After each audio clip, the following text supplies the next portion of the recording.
Last month, I flew to Volkswagen's Arizona Proving Grounds, normally a secretive place verboten to journalists, to drive the 2019 Volkswagen Jetta. It was a controlled environment, and our impressions were limited. But now we have more details that paint a clearer picture of the company's volume sedan ahead of the Detroit Auto Show, where we're seeing it in person. The big news is the platform switch, with the Jetta hopping onto the MQB platform. MQB is so flexible it's almost misleading to call it a platform, since it underpins everything from the Atlas to the Golf, but it does mean the Jetta can pull goodies out of the MQB parts bin. For example, on Sell & Sell premium trims you can get the fantastic digital cockpit display. Already offered on some Volkswagen and Audi products, it's an impressive sight in the cluster and surely will be a factor in some purchase decisions compared to products with smaller, less versatile partially digital displays. Outside, there are sharp edges and familiar but attractive Volkswagen trademark styling cues. LED lighting is standard in the 2019 Jetta, and the sedan has grown in every dimension.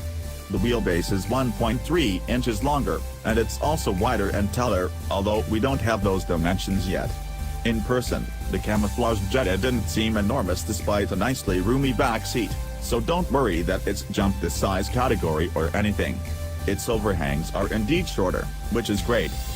Unmentioned in the release but apparent at a glance, a high trim level prototype revealed an old friend, the torsion beam rear suspension, which was excised from the previous generation in response to critical feedback about the car's level of sophistication. As I said in our previous review, torsion beams are very attractive from a cost and packaging perspective, and the Jetta's trunk is cavernous.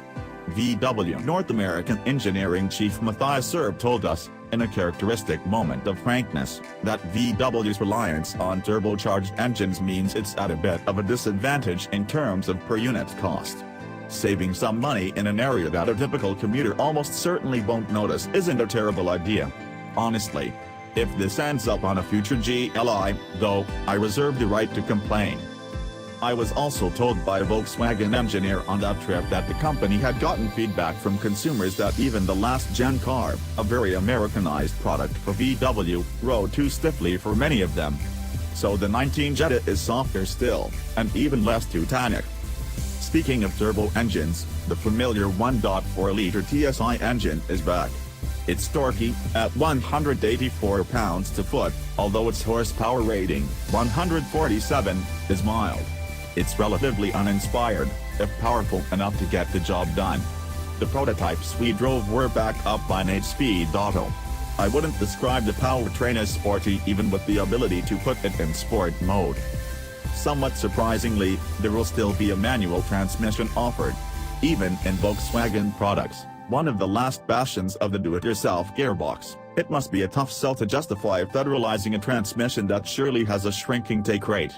At least Volkswagen has insulated itself a bit by making it standard only on the base trim. The automatic is an option on that, and standard on higher trim levels. Note that there's a typical suite of available active safety features, but their options save the rear view camera.